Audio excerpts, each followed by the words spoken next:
अगर हम लोग बात करते हैं पुराने लेक्चर की, तो वहाँ पे हमने डिस्कस करा था B equal to mu H और एक बड़ा इंपॉर्टेंट रिलेशन देखा था। मैंने आपको बताया था कि किस तरीके से मैग्नेटिक फील्ड डेंसिटी और मैग्नेटिक फील्ड इंटेंसिटी आपस में लिंक होते हैं। साथ ही साथ हमने सीखा था कि मैग्नेटिक का मटेरियल का जो बिहेवियर है वो भी हम इस इक्वेशन में डाल देते हैं, और इसके लिए हमने म्यू का इस्तेमाल किया था जो कि परमेबिलिटी थी, मैग्नेटिक परमेबिलिटी। साथ ही साथ हमने इसके बाद देखा था कि किस तरीके से बी और म्यू और एच ये आपस में कनेक्टेड है। हमने वहाँ 3 टर्म जाने थे, एब्सोल्यूट परमेबिलिटी, रिलेटिव और परमेबिलिटी ऑफ फ्री स्पेस। ये तीनों के बारे में हमने चर्चा करी थी बहुत ब्रीफ में।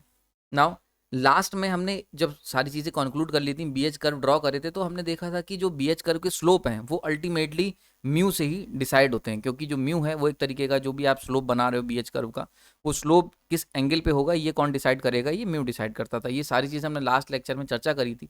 तो यानी कि अगर हम पूरा सीन देखें जितना भी अब तक हुआ है, हमने ये बात समझ में आ गई कि परमेबिलिटी, मैग्नेटिक परमेबिलिटी एक बड़ा इंपॉर्टेंट रोल प्ले करता है जब भी हम बी एच कर्व की बात करेंगे या किसी भी मैग्नेटिक मटेरियल की बात करेंगे। तो इसीलिए बी एच कर्व को आगे बढ़ाने से पहले ये ज़रूरी है कि हम लोग परमेबिलिटी को अच्छे से समझ लें।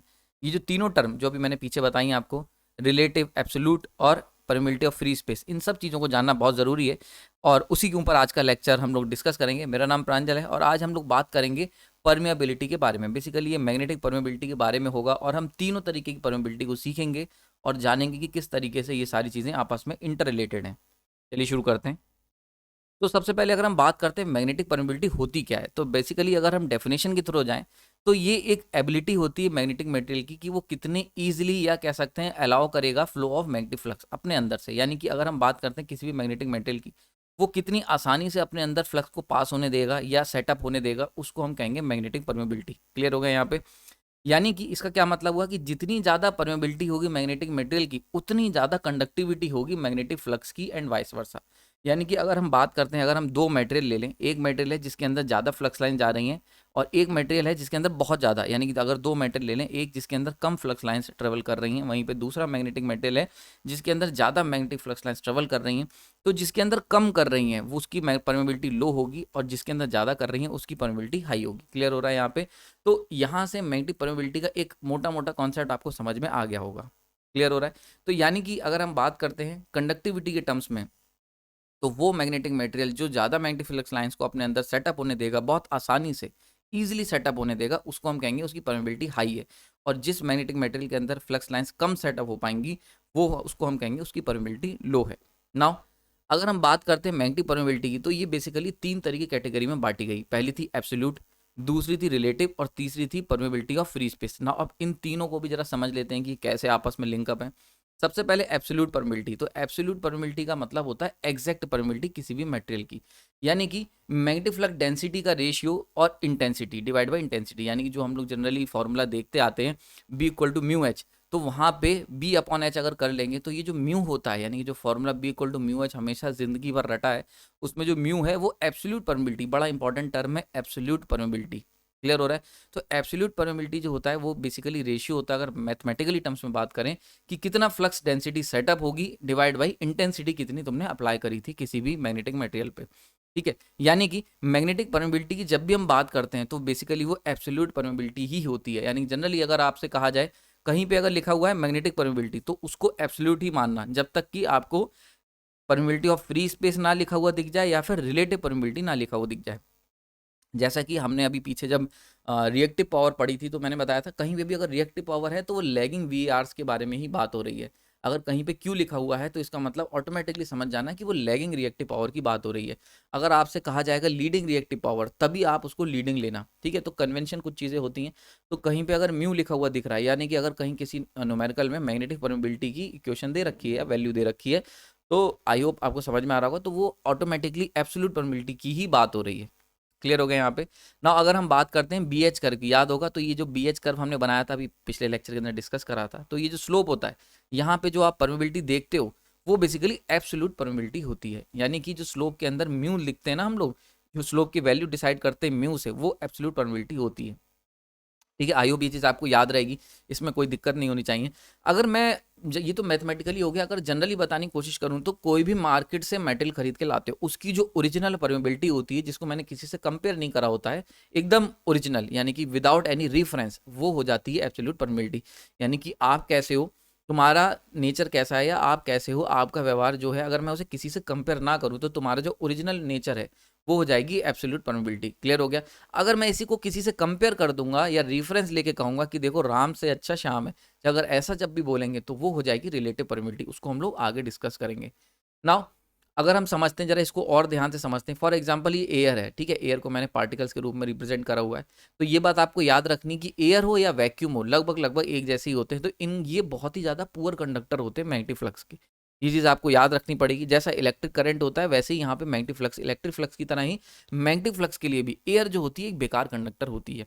तो एयर ले लो या वैक्यूम ले लो, एक ही बात है, इनका ये पुअरेस्ट कंडक्टर होंगे मैग्नेटिक फ्लक्स के। ठीक, इनकी अगर हम बात करते हैं तो इनकी एब्सोल्यूट परमिबिलिटी जो होती है वो होती है mu naught equal to 4 pi into 10⁻⁷। ये यार इसको ना 10⁻⁷ ले लेना, ये टाइपिंग में मतलब मैं लगा नहीं पाया, 10⁻⁷। तो ये बड़ा इंपॉर्टेंट है, ये -7 यहाँ पे आएगा, ठीक है, तो ऐसे हटा देते हैं।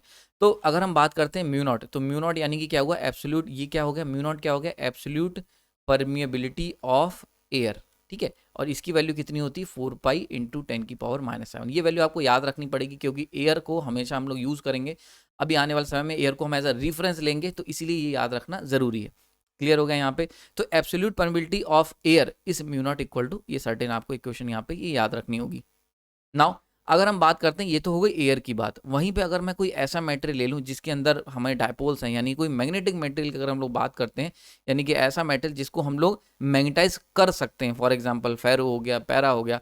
तो जब भी अगर हम इस तरीके कोई मेटल की बात करते हैं तो वहाँ पे हमें जो एब्सोल्यूट परमिबिलिटी मिलती है म्यू, ठीक है, किसी मैटेरियल मैग्नेटिक मेटल की, वो हमेशा म्यू नॉट से ज़्यादा होगी, यानी कि एयर से ज़्यादा होगी। अच्छा, एक बड़ी इंटरेस्टिंग बात याद रखना, अभी जब मैंने आपको पीछे बताया था 3 तरीके की परमिबिलिटी होती हैं, एक होती है एब्सोल्यूट परमिबिलिटी, एक होती है रिलेटिव परमिबिलिटी, और जो तीसरी वाली क्या थी, परमिबिलिटी ऑफ फ्री स्पेस। याद है आपको permeability of free space mu naught. तो ये जो म्यू नॉट है ये बेसिकली यहाँ पे रिप्रेजेंट की हुई, बहुत इंपॉर्टेंट पॉइंट, स्टार मार्क कर लेना। ये जो बात कह रहा हूँ बड़ी इंपॉर्टेंट बात है, यानी कि जो 3 टाइप हमने हमें जो 3 नाम, बेसिकली टाइप तो 3 नहीं होते, टाइप 2 ही होते हैं। हम लोग जो 3 नाम सुनते हैं वो वहाँ पे मैंने आपको बताया था, 3 तरीके के नाम आपने सुने होंगे। एक होता है एब्सोल्यूट, एक होता है रिलेटिव, और एक होता है परमिबिलिटी ऑफ फ्री स्पेस। तो जो परमिबिलिटी ऑफ फ्री स्पेस का जो नाम तुम सुनते हो ना, वो होता है म्यू नॉट। और ये म्यू नॉट मतलब क्या हुआ, ये वाला, यानी कि अगर आपसे कहा जाए कि परमिएबिलिटी ऑफ फ्री स्पेस क्या है, परमिएबिलिटी ऑफ फ्री स्पेस, तो ये basically absolute permeability of air. बात समझ में आ रही है। और इसको हम रिप्रेजेंट करेंगे म्यू नॉट से, और इसकी वैल्यू कितनी होगी 4 पाई इंटू 10⁻⁷। क्लियर हो गया यहाँ पे। तो आई भी चीज़ समझ में आ रही होगी। तो जो हम एब्सोल्यूट या absolute permeability of free space या परमिबिलिटी ऑफ फ्री स्पेस की बात करते हैं, वो बेसिकली एब्सोल्यूट मैग्नेटिक परमिबिलिटी होती है एयर की। तो क्योंकि ये एक स्टैंडर्ड है यार, क्योंकि ऐसा है ना, एयर और या वैक्यूम ले लो, इसको हम लोग आने वाले समय में भी हम लोग देखेंगे, जब रिलेटिव परमिबिलिटी की बात करूंगा तो वहाँ पे इसको हम एज अ रेफरेंस की तरह ट्रीट करेंगे। तो क्योंकि इसे रेफरेंस लेना है, इसीलिए इसको हमने एक स्टैंडर्ड बना दिया। हमने कहा कि हम जिस भी मैग्नेटिक मटेरियल की परमिबिलिटी निकालेंगे तो हम क्या करेंगे, उसको किसी से कंपेयर करके बताएंगे। भाई कोई भी चीज़ अगर लेने जा रहे हो, फॉर एग्जाम्पल आप कोई भी चीज़ खरीदते हो तो हमेशा किसी से कंपेयर करते हो, कुछ रेटिंग दी जाती है। अगर सब्जी खरीद रहे हो तो हम फॉर एग्जाम्पल हम ले 1.5 किलो, तो वो 1 kg के रेस्पेक्ट में ही होता है। ठीक है, तो केजी के रेस्पेक्ट में हम लोग देख रहे हैं 1.5 टाइम्स है ना केजी के, तो 1 kg एक हमने स्टैंडर्ड सेट कर दिया।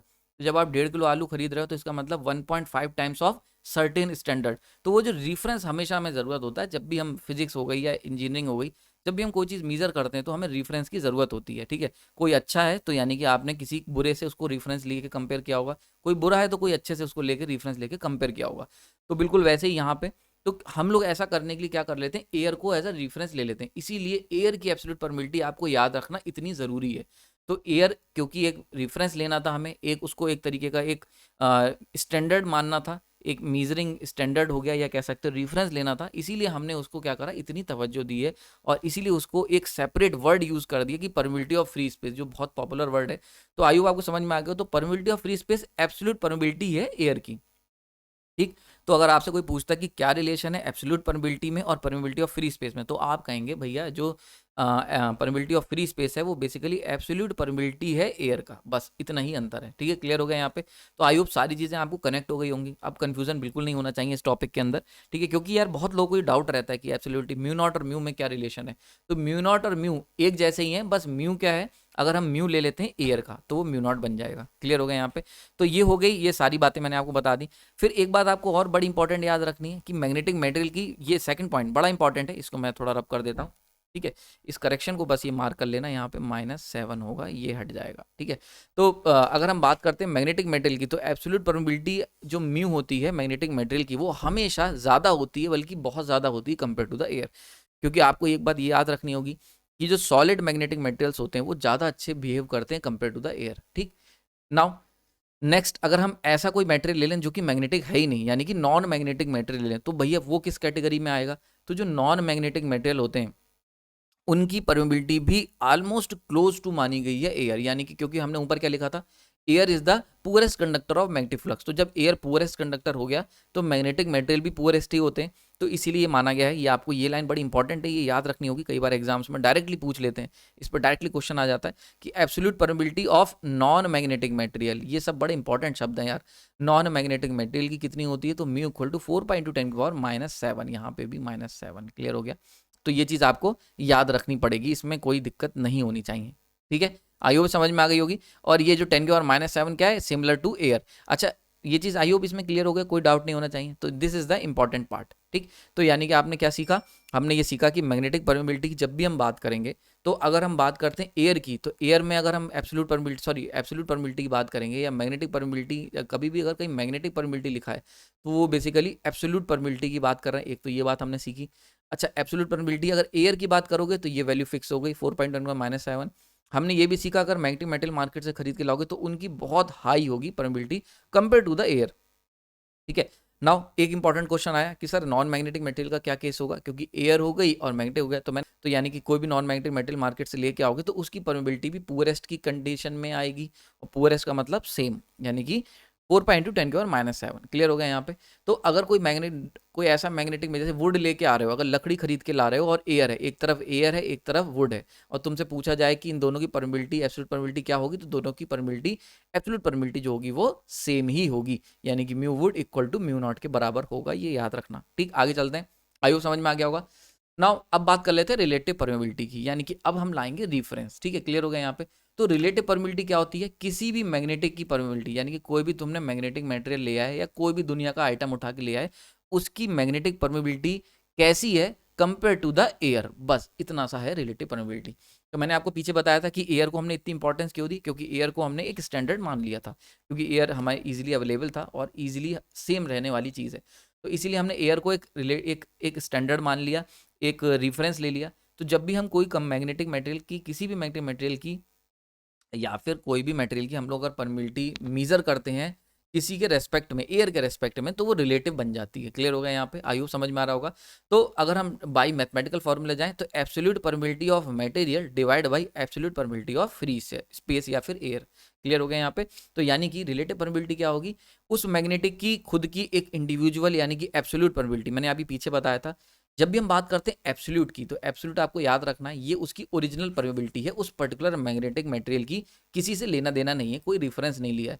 लेकिन जब हम रिलेटिव परमिबिलिटी की बात करते हैं तो हम क्या कर रहे हैं? कंपेयर कर लेते हैं इस मटेरियल की आइडेंटिटी कैसे है, यानी कि mu material absolute permeability of particular material divide by absolute permeability of air, यानी कि एयर के रेस्पेक्ट में ये मटेरियल कैसा बिहेव करता है। तो जब भी हम किसी की बात करेंगे, अगर मैं कह रहा हूं कि कोई मैग्नेटिक मटेरियल है जिसकी परमिबिलिटी जो है, रिलेटिव परमिबिलिटी वो 2 है, तो यानी कि एयर के रेस्पेक्ट में 2 टाइम्स अच्छा है, बस इतना ही इसका मतलब होता है। हम इससे ये नहीं कह सकते कि ये मैग्नेटिक मटेरियल की एब्सोल्यूट परमिबिलिटी क्या होगी, उसका पता नहीं लगाया जा सकता। हम बस ये कह सकते हैं एयर के मुकाबले 2 गुना अच्छा है। क्लियर हो गया यहाँ पे? तो इसको अभी हम सीखेंगे। तो रिलेटिव परमिबिलिटी अगर हम बात करते हैं किसी मैग्नेटिक मटेरियल की, तो ये बात आपको याद रखनी है कि ये मीजर करता है रिलेटिव ईज, बड़ा इंपॉर्टेंट वर्ड है, with which that magnetic material conducts magnetic flux as compared with the conduction of magnetic flux in air, यानी कि कितनी आसानी के साथ वो मैग्नेटिक मटेरियल मैग्नेटिक फ्लक्स को कंडक्ट कर पा रहा है कंपेयर टू द एयर, यानी कि एयर के कंपेरिजन में। हमने जाना कि भाई एयर तो पूरा कंडक्टर है, तो भैया एयर तो अच्छे से कंडक्ट करेगी नहीं, तो जो तुम्हारा मैग्नेटिक मटेरियल लेके आए वो अच्छे से कंडक्ट करेगा। तो कितना अच्छा, कितने आसानी से कंडक्ट कर रहा है compare to the air, this will known as relative permeability.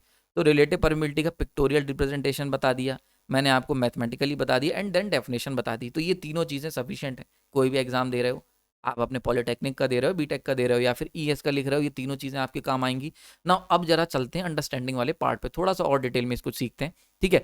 तो यहाँ से एक चीज़ और याद रखना, ये चीज़ जो निकल के आई, यानी कि हमने क्या सीखा अब तक, mu R equal to mu upon mu naught, ठीक है। यानी कि ये जो मैंने, देखो कुछ अलग नहीं है, ये जो हमने लेफ्ट पोर्शन में, यानी कि ये जो हमने बात की हुई है यहाँ पे, ये इस पर्टिकुलर पॉइंट को ही, अब भाई अगर एब्सोल्यूट परमिबिलिटी किसी मटेरियल की मान लेते हैं म्यू हो गई, एयर की म्यू नॉट हो गई, तो हमने यहाँ पे लिख सकते हैं ना इसे mu R equal to mu upon mu naught, ठीक है। तो यहाँ से एक क्वेश्चन निकल के आ गई, बड़ी इंपॉर्टेंट इक्वेशन, इस पे स्टार मार्क कर लेना यार, अभी इसको आगे हम लोग डिस्क्राइब करेंगे, ठीक है। नाउ यानी कि अगर मान लेते हैं म्यू आर इक्वल टू 1 है, अगर कोई मैग्नेटिक मटेरियल मार्केट से खरीद के लाए हैं और उसका रिलेटिव परमिबिलिटी उसकी 1 दे रखी, इसका क्या मतलब हुआ, इसका मतलब हो गया कि जो मटेरियल है और जो एयर है, इनके बीच का जो रेशियो है वो 1 है। इसका मतलब क्या हुआ, इसका मतलब रिलेटिव परमिबिलिटी मटेरियल की और रिलेटिव परमिबिलिटी एयर की बराबर है, यानी कि material will conduct flux similar to air, समझ में आ रहा है। यानी कि जितनी डिफिकल्टी के साथ एयर के अंदर फ्लक्स सेटअप होता था, सेम डिफिकल्टी के साथ उस मेटेरियल के अंदर फ्लक्स सेटअप होगा। यानी कि जितना कंडक्शन, यानी कि जितना ईज एयर प्रोवाइड करती थी, जो कि नहीं करती है, तो वैसे ही जो मेटेरियल मार्केट से खरीद के लाए वो भी कोई ईज प्रोवाइड नहीं करेगा, सेम टू एयर। यानी कि अगर मान के चलते हैं ये मेटेरियल मैं मार्केट से खरीद के लाया हूँ जिसके डिब्बे पे लिखा है म्यू आर इक्वल टू 1 और एयर है, तो अगर एयर के अंदर फ्लक्स सेटअप होता है इस तरीके से, सीधी सीधी लाइनें, 3 लाइनें जा रही हैं उसको भेजते हुए, तो बिल्कुल वैसे ही 3 लाइनें इसके अंदर से चली जाएंगी अगर हमारा mu equal to mu R equal to 1 है। म्यू आर इक्वल टू 1 मतलब mu air equal to mu material. Clear हो गया होगा यहाँ पे, आईओबी जी समझ में आ गई। तो म्यू आर इक्वल टू 1 का क्या मतलब होता है, यानी कि अगर किसी मटेरियल को तुमने उठाया और उस पर लिखा है रिलेटिव परमिबिलिटी 1, इसका मतलब जैसा एयर के अंदर फ्लक्स सेटअप होता है बिल्कुल वैसा ही उस मटेरियल के अंदर फ्लक्स सेटअप होगा। आईओबी जी समझ में आ गई होगी। नेक्स्ट केस ले लेते हैं, बड़ा इंटरेस्टिंग केस, कि एक केस ले लेते हैं जिसके अंदर म्यू आर लेस देन 1 है, यानी कि एयर से भी बुरा कुछ हो सकता है क्या, उसको देख लेते हैं। तो ये होता है mu R equal to mu material divide by mu air, less than 1 हो गया, यानी कि मटेरियल जो है वो एयर से भी बुरा है। बात समझो इस बात को, देखो केवल मैथ्स अगर बतानी है तो आपको उसके लिए चैनल देखने की जरूरत नहीं है, बुक में लिखा हुआ है ऑलरेडी। मेरा काम है आपको एकदम डिटेल में ले जाना, विजुलाइज करवा देना और आपको समझ, एक विजडम प्रोवाइड करना रिलेटिव परमिबिलिटी और परमिबिलिटी के बारे में। तो ये चैनल पे हमेशा ऐसे ही मैं करता हूँ, एनालिसिस करता हूँ और डिटेल में बिल्कुल आपको हर तरीके का सिनारियो दिखा दूंगा जिससे कि आपको कभी कोई कंफ्यूजन ना रह जाए, ठीक है। पसंद आया तो लाइक कर सकते हैं। चलिए आगे चलते हैं। तो mu material less than air, इसका क्या मतलब हुआ, अगर हम ऐसा कोई मटेरियल मार्केट से खरीद के ला रहे हो जिसके डिब्बे पे लिखा है कि भैया इसकी रिलेटिव परमिबिलिटी जो है वो लेस देन 1 है, तो इसका सिंपल सा मतलब है कि एयर से भी बुरा कंडक्टर है ये मैग्नेटिक का, ठीक है, मैग्नेटिक फ्लक्स का, यानी कि जो फ्लक्स कंडक्ट करेगा ये मटेरियल वो पुअरर देन एयर करेगा। इसका क्या मतलब हुआ भैया, अगर एयर है, इसके अंदर से 3 लाइनें सीधे सीधे जा रही थी बिल्कुल मस्ती से बिना कोई डिस्टर्बेंस के, अगर इस मटेरियल के अंदर से यही 3 लाइनें पार करोगे तो ये ऐसे बट जाएंगी, फ्लक्चुएट हो जाएंगी। देखो बीच वाले के पास तो कोई रास्ता ही नहीं है, वो सीधे जाएगी, लेकिन बची हुई लाइनें जो होंगी वो रिपेल होंगी। तो एक तरीके से क्या हमें देखने को मिला, हमें देखने को मिला कि इसके अंदर रिपल्शन देखने को मिलेगा। यानी कि अगर कोई ऐसा मटेरियल तुम मार्केट से खरीद के लाते हो जिसकी रिलेटिव परमिबिलिटी लेस देन 1 है, तो ऐसा मटेरियल क्या करेगा, फ्लक्स लाइंस को रिपेल करेगा। और रीजन ऑब्वियस सी बात है, क्योंकि अगर ये रिपेल ना करे, एयर के जैसे ही पास करा दे, तो इसका म्यू आर इक्वल टू 1 होना चाहिए था। लेकिन म्यू आर लेस देन 1 का मतलब अपने अंदर से जो लाइनें जा रही थी पहले तो जाने ही नहीं देगा, और जाएंगी तो उन्हें रिपेल करेगा, उन्हें बाहर की तरफ धक्का दे देगा। समझ में आ रहा है। तो ये एक इंपॉर्टेंट प्रॉपर्टी आती है, यानी कि रिपल्शन और अनीज। क्लियर हो गया, ये बड़ा इंपॉर्टेंट पॉइंट है यार, इसको बड़ा स्टार मार करके याद रखना।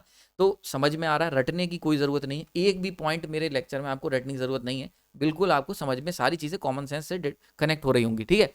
तो यानी कि ऐसा कोई मटेरियल अगर हम ले आते हैं मार्केट से जो कि एयर से भी गंदा है, तो वो क्या करेगा, रिपेल करेगा मैग्नेटिक फ्लक्स लाइंस को। क्लियर हो गया। तो म्यू एयर ज़्यादा है म्यू मटेरियल से ना। एक थोड़ा सा हिंट दे देता हूँ, इस तरीके का मटेरियल आपने पीछे पढ़ा हुआ है और उसका नाम होता है डायामैग्नेटिक मटेरियल। क्लियर हो गया यहाँ पे। तो ये चीज़ आपको याद रखनी है। डायामैग्नेटिक में भी याद होगा कुछ इस तरीके की लाइनें ही बनती थी। तो ऐसे मटेरियल, यानी कि अभी मैं आगे, यानी कि अभी इसके बाद ये जो लेक्चर हो जाएगा, इसके बाद जो नेक्स्ट लेक्चर होगा ना, उसमें मैं कवर करूंगा कि किस तरीके से हम मैग्नेटिक मेटल को भी पहचान सकते हैं रिलेटिव परमिबिलिटी के बेसिस पे। बड़ा इंटरेस्टिंग होगा, पूरा देखना। अभी बहरहाल हम यहीं पे फोकस करते हैं। तो ये जो प्रॉपर्टी है यानी कि रिपल्शन की, ये प्रॉपर्टी हमें देखने को मिलती है डायामैग्नेटिक मेटल के अंदर, क्योंकि उनके अंदर ये खूबी होती है। क्यों? क्योंकि वो क्या करते हैं भाई, एयर से पुअर कंडक्टर बनना है, तो एयर क्या कर रही थी, 3 लोगों को जाने भी दे रही थी। हम तो क्या करेंगे, केवल एक को जाने देंगे और बाकी जो 3 घुसेंगे 2 उन्हें बाहर फेंक देंगे। तो रिपल्शन का जो एक्स्ट्रा फीचर है ये आपको मिलेगा अगर म्यू लेस देन 1 में चले जाओगे। Mu R less than 1, mu नहीं म्यू आर, ठीक है। ना अब बात कर लेते हैं बहुत ही चहेते हमारे मैग्नेटिक मटेरियल्स की, यानी कि जिनका हम सबसे ज़्यादा इस्तेमाल करते हैं, जिनका म्यू आर होता है ग्रेटर देन 1। इसका क्या मतलब हुआ? इसका मतलब हो गया म्यू आर अगर 1 से ज़्यादा है तो म्यू जो मटेरियल मार्केट से खरीद के लाए हो, यानी कि अगर डिब्बे पे लिखा है mu greater than 1 mu R, तो तुम अगर ऐसा मटेरियल खरीद के लाओगे जिसके डिब्बे पे म्यू आर ग्रेटर देन 1 लिखा है, तो एक ऐसी बात जो तुम कंफर्म होकर कह सकते हो कि ये मटेरियल भैया एयर से बहुत अच्छा है, एयर से अच्छा मटेरियल है। अब जितना भी हो सकता है भाई, मान लेते म्यू आर जो है तुम्हारा 10,000 है, तो यानी कि 10,000 गुना अच्छा है ये मटेरियल एयर से। क्लियर हो रहा है यहाँ पे? तो म्यू आर जो भी होगा उतने गुना हमारा मटेरियल एयर से अच्छा या बुरा होगा। क्लियर हो गया यहाँ पे? ठीक है, तो म्यू आर अगर ग्रेटर देन 1 है, इसका मतलब क्या हुआ कि हमारा वो मटेरियल एयर से उतना ही अच्छा है। ठीक, तो यानी कि material conduct flux superior to air, बड़ा इंपॉर्टेंट वर्ड है ये, इस पे स्टार मार्क कर लेना भाई। ये सारे पॉइंट बड़े इंपॉर्टेंट हैं, पूरी बुक पढ़ोगे ना तब भी तुम्हें ये सारी चीजें एक बार में कनेक्ट नहीं होंगी, जो यहाँ पे मैं कनेक्ट कर देता हूँ। ठीक है, तो मटेरियल विल कंडक्ट फ्लक्स। ठीक है, और इसी कनेक्शन के लिए यार मैं जाना जाता हूँ, मेरा एक ही काम रहता है कि जो तुम जानते हो और जो तुम्हें नई चीज जाननी है उनके बीच का कनेक्शन स्विच ऑन कर सकूं, बस मैं इतनी ही कोशिश करता हूं। ठीक है, तो यानी कि आपको आइए समझ में आ रहा होगा। कोई डाउट है तो कमेंट सेक्शन बता सकते हो। मेरे एफर्ट अच्छे लगते हैं तो आप लाइक एंड शेयर कर सकते हैं मेरे इस कंटेंट को, और जितने ज़्यादा लोगों तक पहुंचेगा मुझे उतना ज़्यादा मेरे लिए अच्छा है और आप लोग के लिए अच्छा रहेगा। ज़्यादातर लोगों को सही मतलब पता चलेगा चीज़ों का, बजाय वो जो पैसिवली इन्फॉर्मेशन कलेक्ट करते चले जाते हैं, उन्हें पता ही नहीं होता कि यार क्या पढ़ रहे हैं, उसका क्या मतलब है। ठीक है, तो इससे हम लोग की अगर इस तरीके कंटेंट लोग तक पहुंचता है, लोगों को सही चीज़ें पता चलेंगी, तो रिसर्च में हेल्प मिलेगी, लोग सही तरीके से काम कर पाएंगे और सही नॉलेज गेन कर पाएंगे। खैर आगे चलते हैं। तो metal conduct flux superior to air, यानी कि यहाँ से ये चीज़ क्लियर हो गई। नाउ अगर हम देखें एयर के अंदर अगर ये तीन वही पुरानी तीन लाइनें वही घिसी पिटी यहाँ से पास हो रही थी, अगर ऐसे में हम लोग ये नया जो मेटल मार्केट से खरीद के लाए हैं, नया ताजा, जिसका म्यू आर ग्रेटर देन 1 है, उसको अगर रख देंगे वहां पे, तो वो क्या करेगा, तीन के अलावा और आसपास की लाइनें भी अपने अंदर से खींच लेगा। ठीक है, यानी कि तीन को तो अपने पास खींचेगा ही, उसके आसपास अगर कहीं दूर से भी कोई जा रही होगी ना, उसे भी बुला लेगा। तो इसको हम कहते हैं अट्रैक्शन, यानी कि आपको एक तरीके से देखना पड़ेगा, एक अट्रैक्शन देखने को मिलेगा। यानी कि अगर वो मटेरियल, मैं यहाँ पे एनिमेट करके नहीं बता सकता हूँ ये चीज़ें, आई होप आपको ये जो एक तरीके का छोटा मोटा एनिमेशन है समझ में आ रहा होगा, कि जैसे ही इस मैग्नेटिक मटेरियल को, यानी कि फॉर एग्जांपल मैं यहाँ पे करके दिखा सकता हूँ कि मान लेते हैं ये एयर के अंदर ऐसे लाइनें जा रही थी, जैसे ही मैं इसकी इन लाइनों के पास एक मैग्नेटिक मटेरियल रखूंगा, ये क्या करेगा, ये जो लाइन ऐसे जा रही थी ना, इसे अपने अंदर से खींच लेगा, ये वाली लाइन को अपने अंदर खींच लेगा, ये जो सीधे सीधे जा रही थी इसे बिल्कुल सेंटर की तरफ ले आएगा। ठीक है, और ये जो लाइन ऐसे जा रही थी इसे भी बिल्कुल ऐसे सिकोड़ के खींच लेगा। तो एक तरीके का जैसे लेंस होता है ना, कभी लेंस रखना, आई थिंक कॉन्वेक्स लेंस होता है, उसको अगर तुम किताब पे रखोगे तुम देखना, या जैसे अरे हाँ यार वो हम लोग स्कोप यूज़ करते हैं ना, माइक्रोस्कोप देखने के लिए इस्तेमाल करते हैं, तो अभी जब भी आप कभी कॉन्वेक्स लेंस रखोगे किताब के ऊपर और जब चलाओगे तो देखना आसपास के वर्ड भी उसके अंदर अंदर घुस घुस के दिखने लगेंगे। तो बिल्कुल वैसा ही ये लेंस की तरह वर्क करेगा, ये अपने अंदर अट्रैक्ट कर लेगा आसपास की जाती हुई मैग्नेटिक फ्लक्स लाइंस को। ये बड़ा ही इंटरेस्टिंग होगा अगर ये कभी हम लोग मैं विजुलाइज करवा पाया आपको, या वीडियोस का देखना आई होप शायद मिल जाएगा नेट पे।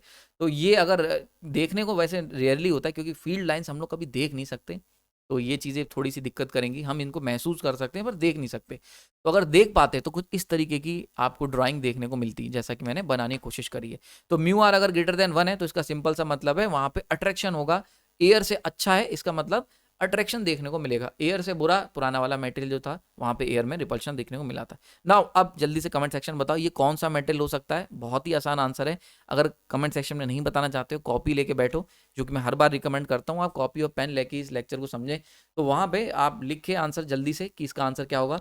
मैं यहाँ पे बता देता हूँ एक बड़ा इंपॉर्टेंट चीज, ये भी ऊपर वाली क्वेश्चन भी याद रखती है कि मटेरियल जो है उसकी रिलेटिव परमेबिलिटी क्या है, एयर से ज्यादा है, ये चीज क्लियर हो गई। ठीक है, अच्छा एक बड़ा इंपॉर्टेंट आ जाता है रिलेटिव नहीं एब्सोल्यूट परमेबिलिटी। देखो ये वाला जो ऊपर मैंने कमेंट लिखा है, ये बात ध्यान रखना, ये क्या बता रहा है भाई, म्यू आर ये तो समझ में आ गया, ये कौन सी है, ये है एब्सोल्यूट परमेबिलिटी। बड़ी इंपॉर्टेंट चीज है, हम डिस्कस रिलेटिव कर रहे हैं पर रिलेटिव के अंदर ही एब्सोल्यूट आती है, तो एब्सोल्यूट क्योंकि जरूरी है, तो हम अगर रिलेटिविटी अगर कोई रिलेटिव परमेबिलिटी ग्रेटर देन 1 है, इसका मतलब absolute permeability of material must be greater than absolute permeability of free space. Clear हो गया यहाँ पे? तो एक चीज और भी मैं यहाँ कह सकता हूँ, म्यू मेटेरियल ग्रेटर देन 1, यानी कि अगर कोई म्यू आर ग्रेटर देन 1 है, इसका मतलब mu material greater than mu air हो गया। ये चीज समझ में आ गई। इसको मैं लिखूंगा क्या, इसको मैं लिखूंगा absolute permeability of air, sorry of magnetic material is greater than absolute permeability of air, या फिर free space, permeability of free space. समझ में आ रहा है? एयर कह सकते हो, फ्री स्पेस कह सकते हो, यार जो भी तुम्हें अच्छा लगे,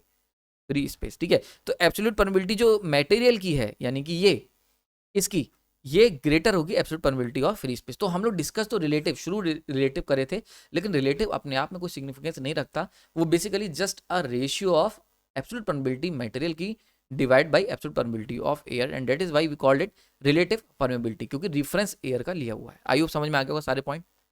तो यहाँ पे इस लेक्चर को कंक्लूड कर देते हैं। आई होप ये लेक्चर आपको पसंद आया होगा। अच्छा हाँ, जाते जाते मैं आपको आंसर दे दे रहा हूँ। जो लास्ट मेटेरियल अभी ये हमने जो डिस्कस करा, ये जो मटेरियल है इसका नाम होता है, इसको हम कह सकते हैं फेरोमैग्नेटिक मटेरियल्स। क्लियर होगा यहाँ पे। तो फेरोमैग्नेटिक मटेरियल्स की खास बात होती है कि उनकी रिलेटिव परमिबिलिटी जो होती है वो ग्रेटर देन 1 होती है। अब ये 1000 भी हो सकती है। जितना अच्छा फेरोमैग्नेटिक मटेरियल लोगे उतनी अच्छी रिलेटिव परमिबिलिटी देखने को मिलेगी। ठीक है, तो यानी कि हमने क्या क्या सीख लिया भैया? हमने ये सीख लिया कि अगर म्यू आर लेस देन 1 है तो वो हो गए diamagnetic, mu R greater than 1 है तो वो होंगे पैरामैग्नेटिक, सॉरी फेरोमैग्नेटिक, और म्यू आर इक्वल टू 1 है तो वो तुम्हारे पैरामैग्नेटिक की कैटेगरी में मैग्नेटिक मटेरियल आ जाते हैं। यानी कि इसीलिए पैरामैग्नेटिक मटेरियल भी, या अभी मैं आगे आने वाले लेक्चर्स में इनको और थोड़ा सा डिस्कस करेंगे। तो म्यू आर इक्वल टू अगर म्यू एयर के बराबर है तो वो लगभग जो नॉन मैग्नेटिक मटेरियल वो भी उसी कैटेगरी में आते हैं, और थोड़े पैरा भी लगभग क्लोज टू वहीं एग्जिस्ट करते हैं। यानी कि जो पैरामैग्नेटिक मटेरियल होते हैं वो भी कुछ खास अच्छे होते नहीं, हम जानते हैं। तो वो भी लगभग एयर के अराउंड ही उनके अंदर भी मैग्नेटिक फ्लक्स देखने को मिलता है, मैग्नेटिक फील्ड देखने को मिलती है। क्लियर हो गया। आने वाले समय में इसके ऊपर और चर्चा करेंगे और डिटेल में जानेंगे। तब तक के लिए बहुत बहुत धन्यवाद। अगर आपके मन में कोई डाउट है तो कमेंट सेक्शन बता सकते हैं। ये जो सीरीज चल रही बड़ी इंटरेस्टिंग होती चली जाएगी, ये बताना जरूरी था। शुरू हुई थी बीएच कर्व के लिए, पर बीएच कर्व एक अपने आप में एक बड़ा टर्म है, और मैं और लेक्चर्स की तरह नहीं करता हूं कि बस आपको बीएच कर्व बता दिया। मेरा काम है कि आपको रीजन पता होने चाहिए। जो भी कर्व तुम ड्रॉ कर रहे हो या जो भी टॉपिक पढ़ रहे हो उसके आसपास का बैकग्राउंड तुम्हें पता होना चाहिए, तभी आपकी एक नॉलेज कंप्लीट होगी। वरना ये इनकम्प्लीट नॉलेज के साथ, अधूरी जानकारी के साथ काम करोगे और वो बहुत ही ज़्यादा खतरनाक है। तो इसीलिए मेरी कोशिश रहेगी कि मैं इसको 3-4 पार्ट में बनाऊं, क्योंकि बोरिंग भी नहीं होना चाहिए और लेंदी भी नहीं होना चाहिए। तो आई होप ये लेक्चर आपको समझ में आया होगा। नेक्स्ट पार्ट में हम लोग जानेंगे कि क्या हम लोग रिलेटिव परमेबिलिटी का इस्तेमाल करके या एब्सोल्यूट परमेबिलिटी का इस्तेमाल करके क्या हम जान सकते हैं कि कौन सा कर्व, यानी कि ये जैसे कि मैग्नेटिक मटेरियल कौन कौन से हैं, क्या हम लोग डिफरेंशिएट कर सकते हैं मैग्नेटिक मटेरियल को, और कर सकते हैं तो कैसे। साथ ही साथ मैं आपको बताऊंगा कि अलग अलग मैग्नेटिक मटेरियल, पैरा, डाया, फेरो, इन सब की एब्सोल्यूट परमिबिलिटी कितनी होती है, रिलेटिव परमिबिलिटी कितनी होती है, इन सब के बारे में चर्चा करेंगे। तब तक के लिए धन्यवाद। अगर लेक्चर पसंद आया तो लाइक कर सकते हैं, जो ज़रूरतमंद दिखे उसको शेयर करें, टोटली फ्री ऑफ कॉस्ट है। आपने अपना कीमती समय दिया उसके लिए धन्यवाद।